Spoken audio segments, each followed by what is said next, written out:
Visible, doctor. Okay, thank you. So, this is a paper. We are talking about children below 5 years, and below 5 years, they are more prone for infectious disease. And when they get infectious disease, what happens is they will be suffering from malnutrition. And this malnutrition, it will be affecting the cognitive development or development of higher mental function of the child. So this paper speaks about the practices that followed in the family in order to prevent the child from getting infectious, by which he will be prevented from malnutrition, the productivity of the child will be increased. So the conclusion of this paper, it was published in the Hope Infectious Disease Journal 2012. The conclusion, the research of the is low levels of access to safe water and safe sanitation continue to drive a high rate of enteric disease in the developing world. So this mostly speaks to the gastrointestinal tract infection. So repeated bouts of enteric disease exacerbate malnutrition and lead to a vicious synergistic cycle of malnutrition, enteric infection, again malnutrition. So there will be malnutrition. This malnutrition is positively associated with the enteric infection, and this enteric, when there is enteric infection, again there is malnutrition. So what happens? The cognitive development of the child is impaired. So the mitigational role of hygiene practices in the development or breaking of the cycle has been proven a range of interventional studies. So the conclusion is improved hygiene represents a vital component of any strategy for reducing the burden of enteric infectious disease and may help optimize the chance for every child to reach their full development potential. So if we implement hygienic practices in our family, what happens? The child will be automatically adapting these hygiene practices so that the infectious disease will be less, and there is no malnutrition, and the cognitive development and productivity of the child is more. So this is about cholera, and this is the first disease, cholera and other diarrheal diseases. Next we'll go to malaria. So this is the chain of infection of malaria. In every disease, I will be showing the chain of infection in order to say the importance of breaking the chain. Importance of breaking the chain, as I am talking on hygiene and communicable diseases. So malaria, we all know that it is spread by Plasmodium. So sporozoites, it will be entering the first vector, that is female Anopheles mosquito. Then it, from the mosquito bite, the human will be getting infection, and in the human it will be having it will have infection on the liver, or there is chance of in utero transmission also. In the liver, the blood will be getting infected, and what happens? The second mosquito will be coming and biting this particular human being, and the infection spreads to the mosquito, and this mosquito will go and bite other humans, so that the cycle of transmission continues. So this is the cycle of transmission of the, and here the most important thing is we should control the vector should be controlled in order to prevent the infection of cholera. We should control the mode of transmission should be broken, but in cholera we should control the we should have sanitation with the water. In malaria, we should control the vector. So we will see a research. So environmental sanitation practices on malaria control and prevention in 80 local government area across the state Nigeria. Most of the research papers are not from India. So they have done a survey. They have done a survey on the persons who got infected with malaria. So what they found out is this green represents good environmental sanitation practices, and other not green, blue represents good environmental sanitation practices, and other represents poor environmental sanitation practices. So here frequency of cleaning the toilet, we will see about sanitation only. Frequency of cleaning the toilet facilities is more, the persons who are getting infection is having poor environmental practices. And the thing is, the method of disposal of wastewaters and frequency of disposal of household is more in good environmental sanitation practices. But the frequency of bush clearing, frequency of cleaning the drainage, methods of waste storage, methods of waste disposal, and frequency of cleaning toilet facilities are more those who are having poor and having poor environmental sanitation practices, and they are the persons who are getting infection more. So this explains the role of hygiene in controlling malaria. That is mostly the vector control. So when there is poor sanitation practices, what happens? Female Anopheles, this mosquito will be growing more, so that the transmission of infection will be more. So next we will be seeing about plague. So we all know that plague is caused by Yersinia pestis, and the rodents. Rodents are the vector. Rodents are the reservoir, and rat flea is the vector of this infection. So flea, then it will be spreading from mouse. So this flea will be sitting in the mouse and will be biting the other mouse, so that the transmission will be spread, and it will be affecting other rodents also. And what happens when the rodent is dead, or in live rodents also, what happens? This flea will be coming and biting the humans, leading to bubonic plague or pneumonic plague. And the humans are the accidental host in case of plague, and reservoir is rodents. This is the chain of infection. So we'll see a paper. This is a different paper. Till now, we have seen that sanitation decreases when the sanitation is more. So we are seeing that it decreases the rate of infection like that. But here, what happens is plague reappearance in Algeria after 50 years, 2003. In 2003, in Algeria, there is more rate of infection of plague. So before 50 years, there was plague. Before 2003, before 50 years, there was plague.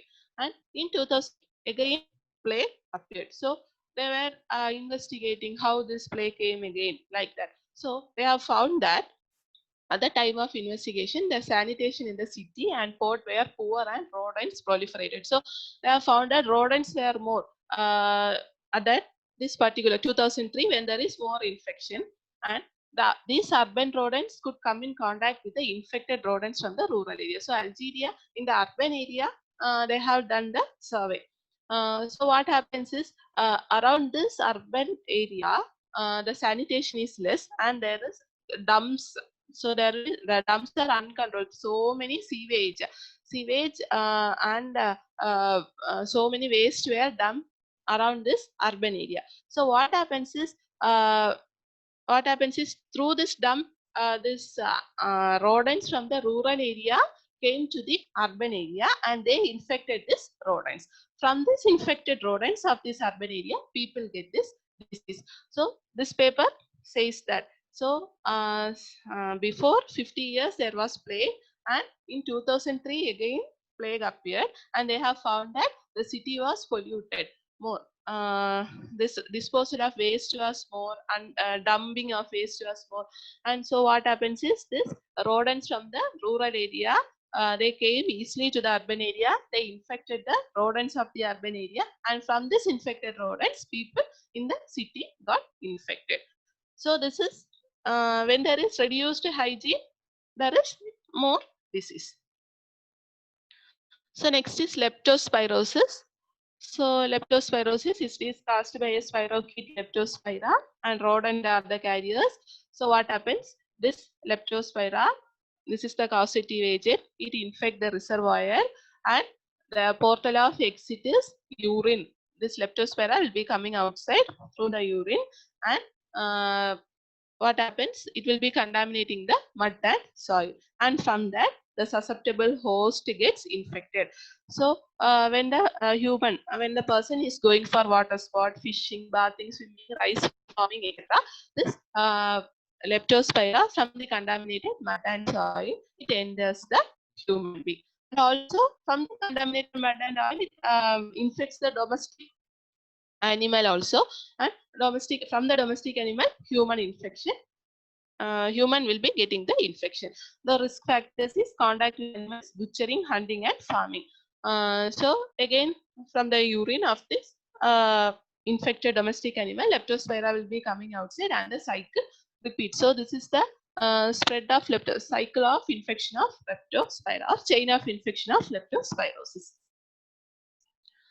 So in this leptospirosis epidemiology and preventive measures, this is a article which is published in Health Science Journal.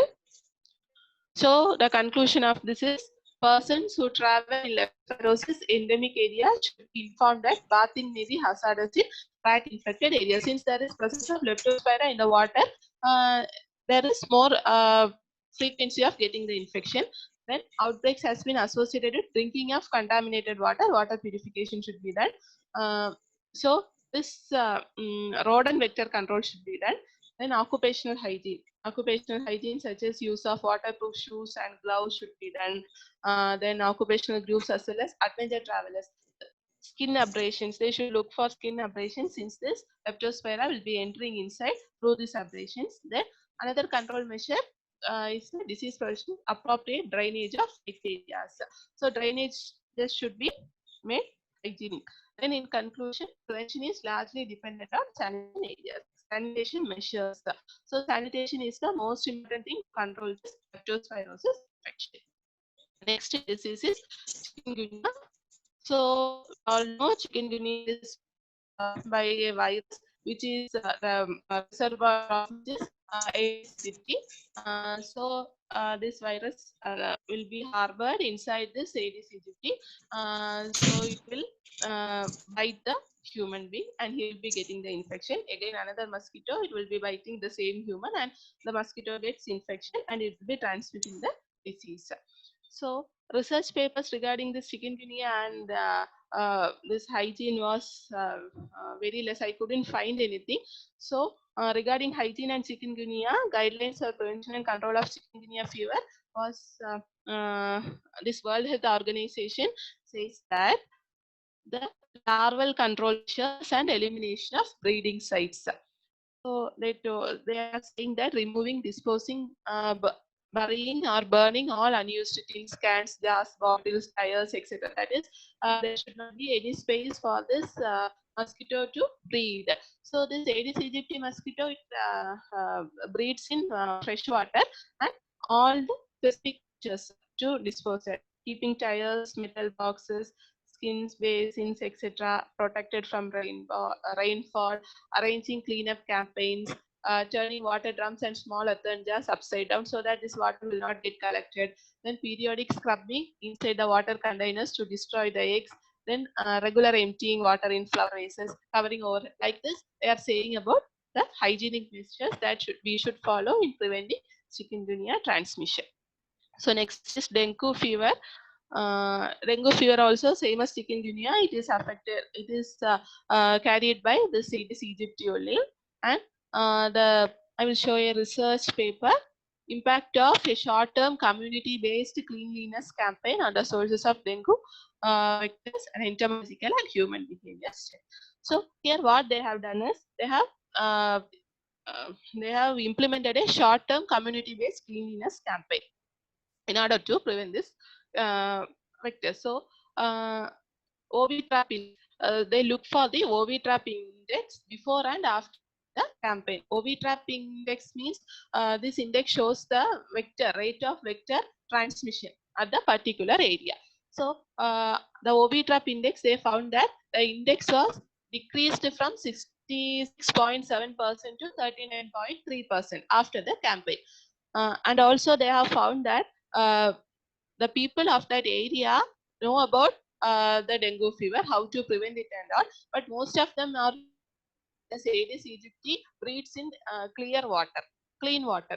So what happens is after this campaign, the percentage is significantly increased. So the rate, they know the knowledge of the people increase 88.4% and percent of properly handling artificial containers also significantly increased. So this is the study, and the most important thing is OV trap index, and it was reduced after the campaign from 66.7 to 39.3%. So next is tuberculosis. Tuberculosis, mycobacterium. Tuberculosis causes the disease and it gets infected. So dendritic cell and T cell. There will be immune response against that. So there in initial immune control of bacteria, it will be affecting the humans, and in the humans, granuloma will be forming, and it will be lying inside us latent TB. And this latent TB, it will be coming outside. Either it will eliminate bacteria, or there will be lifelong containment. This granuloma will be remaining inside the lungs without eliminating bacteria or without reactivation. And third thing is reactivation of this tuberculosis. So after the reactivation through the sputum, it will be coming, the bacteria will be coming outside, and it will affect. Again, the chain repeats. So regarding tuberculosis, so analysis of personal hygiene. This is a paper which was published, analysis of personal hygiene, household sanitation status of lung tuberculosis and nutrition. So there is a table which shows this. So characteristic of respondent. This is a survey conducted to know the rate of malnutrition and also hygiene in tuberculosis prevention. So here home sanitation. So total 151 persons were, the survey included 151 persons, and home sanitation is unhealthy in 92 persons and healthy in 59%. So healthy persons, when comparing this, out of 151 persons, 92 persons are having unhealthy sanitation. And also personal hygiene. Regarding personal hygiene is bad in 73%, moderate in 52, and good in 26. So when comparing personal hygiene with persons with good personal hygiene, will be having less rate of infection. So this paper speaks that home sanitation and also personal hygiene is important in reducing the infection rate of tuberculosis. Next is leprosy. So Dr. leprosy, again, it is caused. Dr. Krishneshwari, better to speed up. We are running out of time now. Yeah. Maximum 5 more minutes for you. Yeah, go ahead. Okay. So leprosy, bacillus discharge from nose. So inhaled by susceptible person, taken up by the alveolar macrophages, disseminated through blood, spreads to nerve and skin, and bacilli proliferate, especially in Schwann cells. So this is the mode of transmission of leprosy. So this is an article, correlation analysis between household hygiene and sanitation and nutritional status and female leprosy in Gressic Regency. So again, what this shows is house physical environment. So having leprosy. So with bad house physical environment, 17% are having leprosy and 3% are not having leprosy. With clean water facilities, 19% bad clean water facilities, 19% are having leprosy and 8% are not having leprosy. Like this it goes. So this also shows the importance of hygiene in controlling the transmission of leprosy.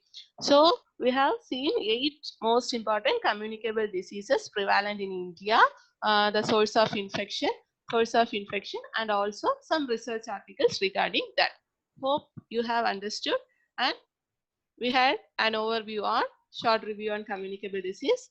We have seen about communicable disease, how it is transmitted, what is chain of infection, then what is the role of hygiene, what are the components of hygiene, what is the relation between hygiene and this communicable disease, and also prevalent communicable disease, 8 prevalent communicable diseases, most important communicable diseases in India, and also some of the research articles which shows the role of hygiene in controlling such communicable disease.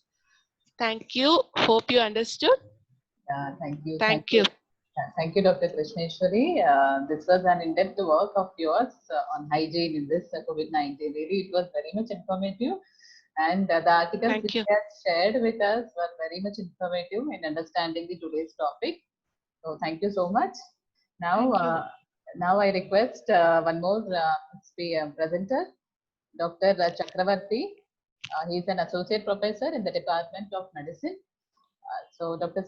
Chakravarti, over to you. You can start your presentation. Yeah. 1 minute.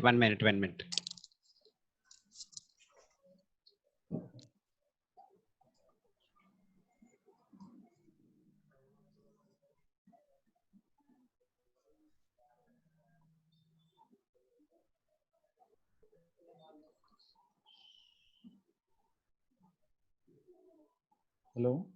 Yeah, doctor. Please go ahead. Start sharing your presentation. Yeah, 1 minute.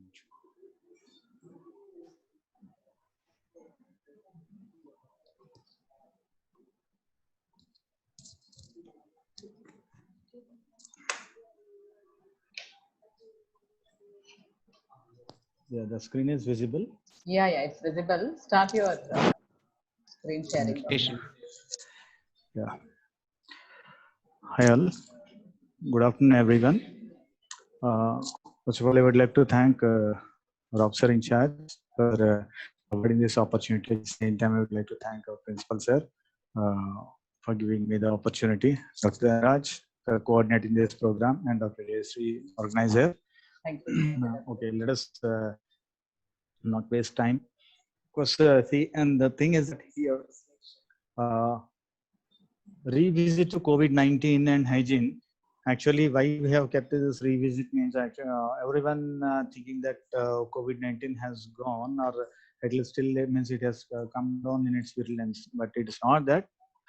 COVID-19 is remembering us, and also it is recurring in a different way of pathology. It is attacking, affecting much among the public. So we are also remaining again our hygiene measures, what we have followed and what we have learned for the last 8 months, especially 2020 has made impact on the public in relation to hygiene.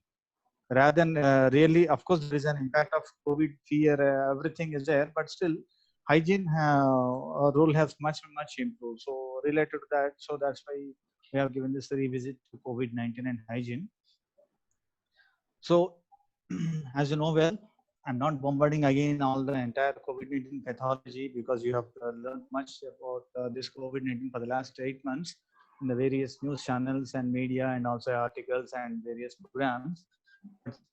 COVID-19 caused by infection of the novel coronavirus SARS-CoV-2, which has got a pandemic of enormous impact.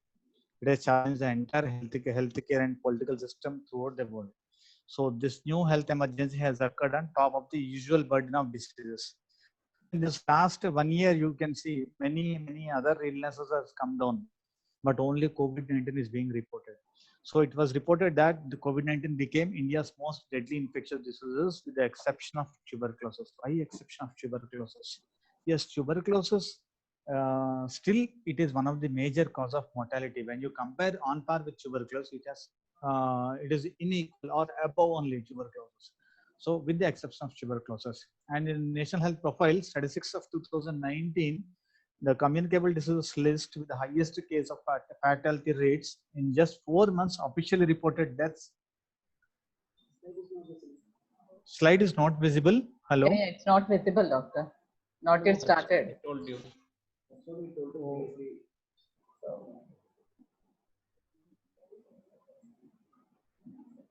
One minute.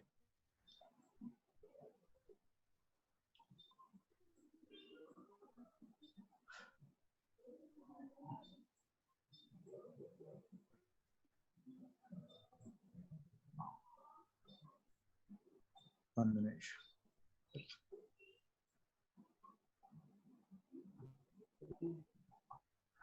Yeah, now it's visible.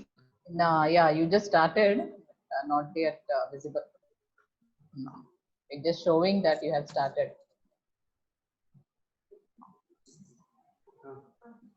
Yeah. Not yet visible. Yeah. Okay. So in just 4 months, officially reported deaths from COVID-19 surpassed the. Keep it in the Yes. presentation mode. Yeah. Yeah, I have kept in presentation. Yeah. Now we can go ahead.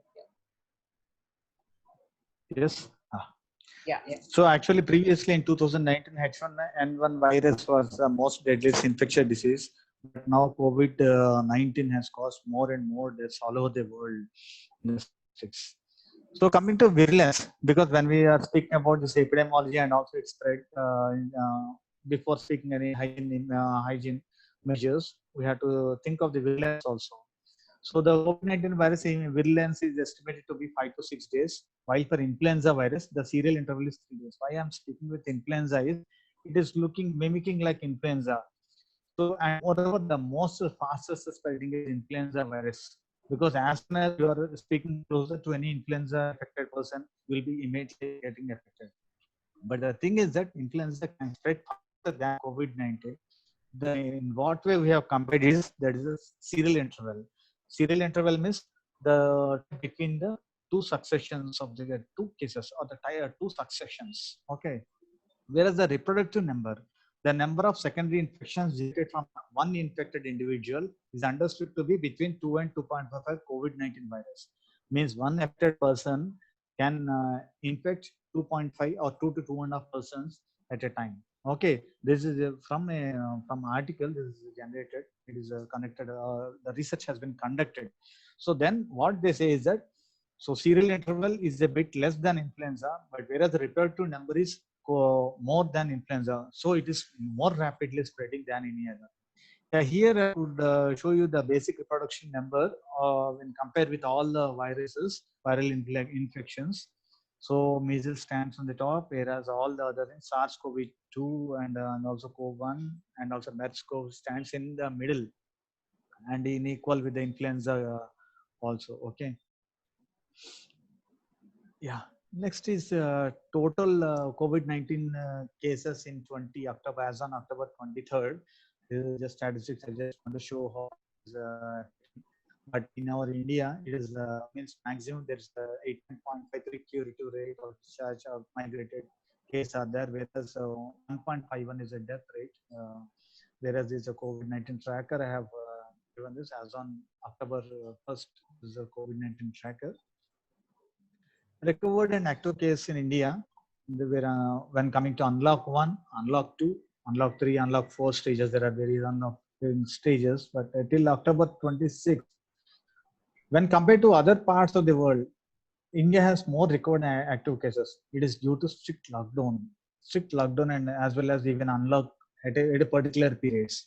It's really a very good and well planned measure, wherein I could say really when you see there are recovered and active cases are more and more. Okay, let us keep the COVID introduction aside. Doctor said that hygiene refers to condition and practices that help to maintain health and prevent the spread of diseases. According to World Health Organization, this is the definition. So why we have to maintain hygiene? We say good hygiene and bad hygiene. So good, everyone follows hygiene. So whether it's good or bad, that is important. So as a health care worker, you have to make some impact on the public. So in not only your personal hygiene, environmental health is the most important of all the factors in the person's physical environment, either physical, mental, or social well-being. Yeah, coming to types of hygiene, I would like to say 3 types of hygiene are most important. One is medical hygiene, next is environmental hygiene, and next is personal hygiene. Medical hygiene, especially related to health workers, means what you have to do is preventing or minimizing the disease and minimizing the disease and its spread.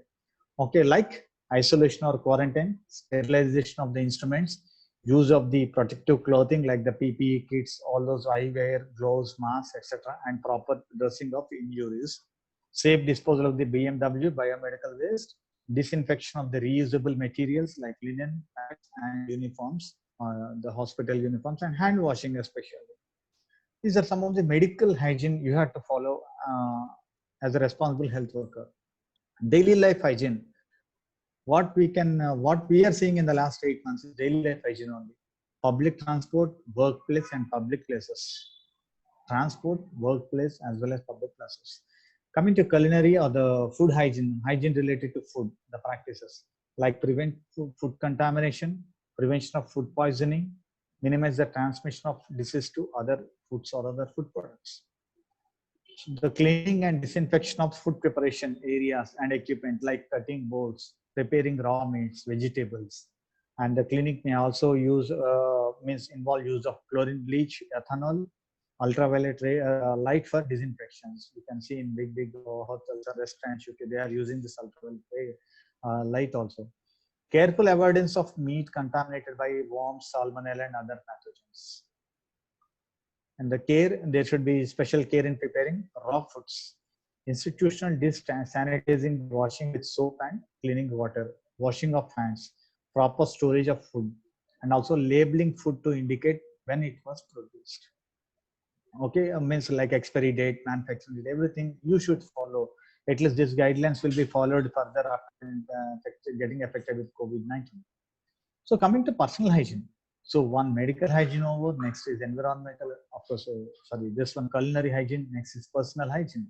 Personal hygiene, either you may be health worker or if you go to a barber, if you go to a servant, there should be some personal hygiene, like care and use of the instruments he is using and sterilization of those instruments provided by service providers like including hairdressers, anesthesians, aestheticians, and other service providers, and sterilization of all the instruments by autoclave, and even in case of body piercing and tattoo marking, and also cleaning of hands. These are routinely we see in our routine daily practice, but how many are following? We don't know. But after this COVID-19 impact, yes, mostly people are following. Barrier techniques for healthcare workers. I use this barrier techniques. Usually there are two types of barriers. One is, of course, main barrier, and next one is reverse barrier. Barrier means to prevent us from infections. Reverse barrier means we should wear mask. Suppose if we are sick, we should wear mask to prevent others from infections. So this barrier techniques, either it may be normal barrier or the reverse barrier. As a responsible health worker, you have to follow these instructions like aseptic techniques, isolations, safer handling of instruments, linen handling, waste disposal, handling biological spills, environmental cleaning, risk assessment, and staff health. These things you should follow when you are working for any hospital.